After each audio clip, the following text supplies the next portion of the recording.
Hello and welcome to episode 71 of Employment Law Matters. I'm Barrister Daniel Barnett from Outer Temple Chambers, and today I'm doing something slightly unusual. Every month I record an audio seminar for members of the HR Inner Circle, which is a membership club I run for smart, ambitious HR professionals, although we do let some lawyers in if they promise to behave. And this month's audio seminar, November 2020, is on monitoring employees' activities. It's a long talk, it's about 45 minutes in total, and I cover a huge variety of topics, including different kinds of monitoring, a broad brush look at the legal issues, the basics of data protection, when monitoring is lawful, special category data, the limits to monitoring, the rights of individuals, the risks and the potential claims and penalties employers might face, and draw together various conclusions. For this week's episode of Employment Law Matters, I am letting you hear part 5 of that audio seminar, the entirety of which is exclusively available to members of the HR Inner Circle, and part 5 is on when monitoring is lawful. Now, bear in mind that people listening to the actual seminar will have heard parts 1, 2, 3 and 4, and there'll have been a lot of factual background. The only bit you need to know for part 5 is that I talk about a hypothetical employee called Rita, and Rita is a delivery driver who drives a van and is being monitored by her employer. If you're interested in finding out more about the HR Inner Circle, do have a look, www.hrinnercircle.co.uk, and here is part 5 of this month's audio seminar, which is on monitoring employees' activities, part 5 being on when monitoring is lawful. Welcome to Employment Law Matters with Barrister Daniel Barnett. Part 5. Is your monitoring lawful? This is obviously the most important question. You want to monitor staff in some way. Can you legally do it? This question links to the first data protection principle, which deals with lawfulness, fairness, and transparency. What is your purpose? Does it fit within the legal bases for processing? So first, you have to identify your reason for wanting to carry out the monitoring, assuming it will be collecting personal data, as it's overwhelmingly likely to be. Is your reason lawful? Let's say you want to make sure that Rita and her co-workers, who are delivery drivers, are driving your work vehicles safely and legally, that they're not deviating from their schedules, and that they're not smoking in the vehicles. These all sound like valid, lawful reasons for remotely monitoring their driving data. However, you've got to make sure that these reasons fall within one of the 6 available lawful bases. It's likely they fall within 3 of the 6. The first is that the processing is necessary to make sure you're complying with the law. That relates to your vehicles being driven legally, so the speed limit isn't exceeded, and checking they're roadworthy. The second is that the processing is necessary to enable you to check that Rita complies with her contract of employment, that is, to check she's carrying out the work she's paid to do and doesn't break the rules. And the third basis is that the processing is necessary for your legitimate interests. This would be that you need to collect the data to make sure that delivery schedules are efficient, for example. There could theoretically be a 4th legitimate basis that Rita's given her consent to the monitoring of the driving.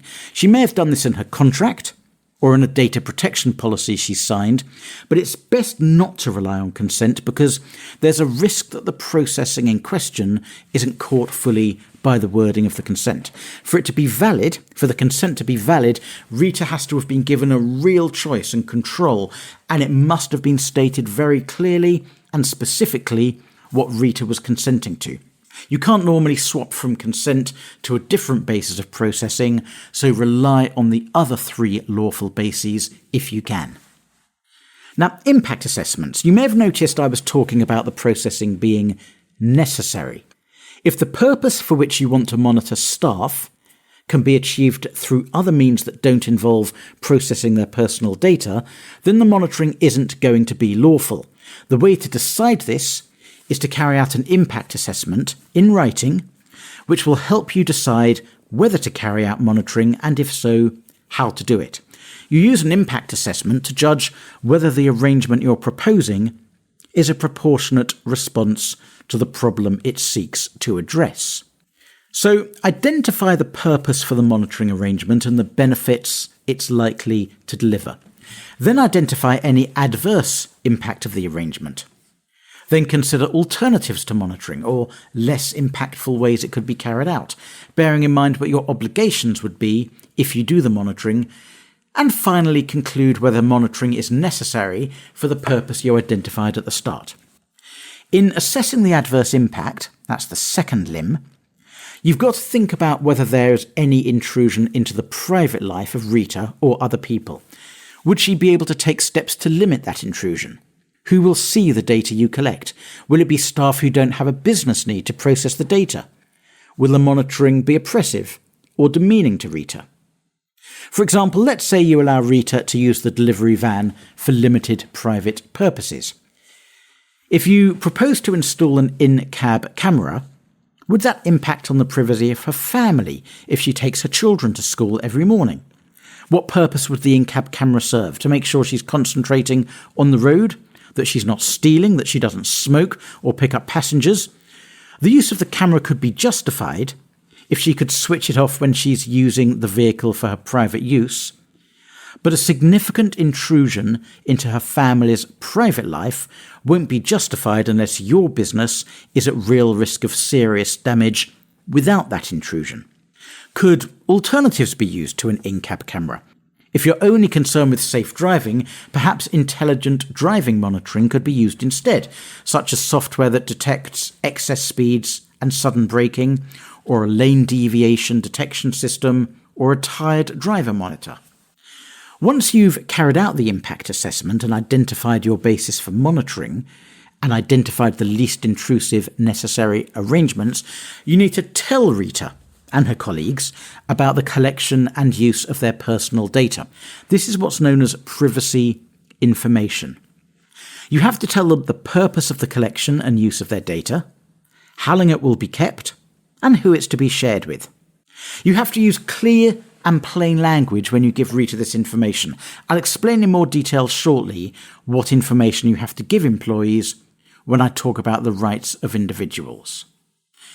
You have to keep the processing of the data under review and update your impact assessment and the privacy information to give to Rita if anything changes. This is to prevent what the Information Commissioner's Office inelegantly calls function creep. For example, if you identify a new purpose for monitoring or adopt a new technique or collect a different type of data, you have to carry out a fresh impact assessment and tell Rita of the new circumstances once you've established the permissible parameters of the new monitoring.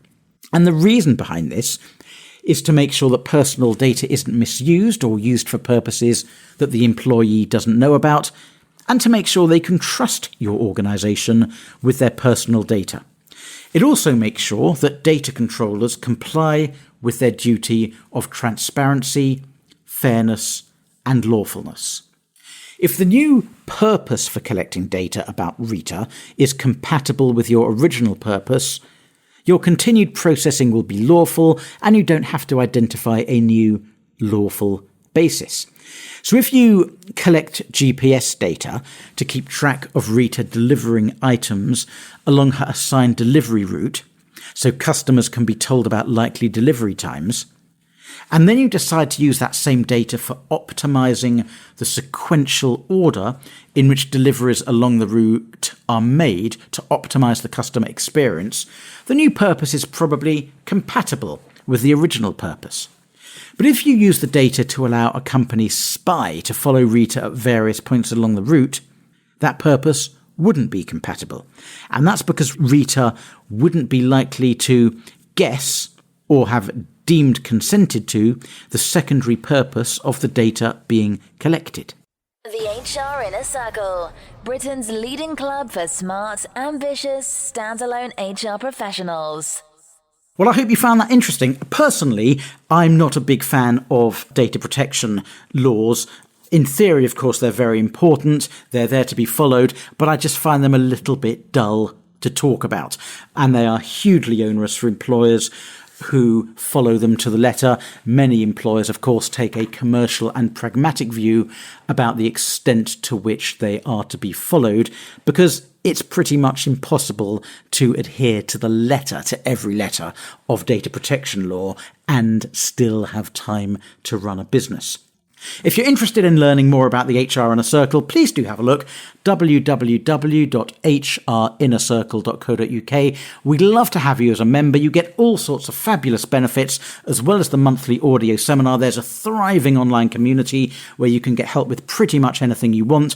You get a monthly magazine. We have regular Q&As with either me or a leading employment law barrister answering your questions during live Zoom calls. And it is a great space to be. www.hrinnercircle.co.uk. Please do either subscribe to this podcast or leave a review on the Apple Podcast Store if you enjoy it. It's only by people subscribing or leaving reviews that this podcast rises up the charts, and it's rising up the charts that encourages me to record more because I'm quite competitive. Thank you again. Have a great day. I'm Daniel Barnett from Outer Temple Chambers. Bye-bye. Any information on this podcast is for general guidance only. Always seek legal advice. Please see full terms at www.danielbarnett.co.uk/podcast terms.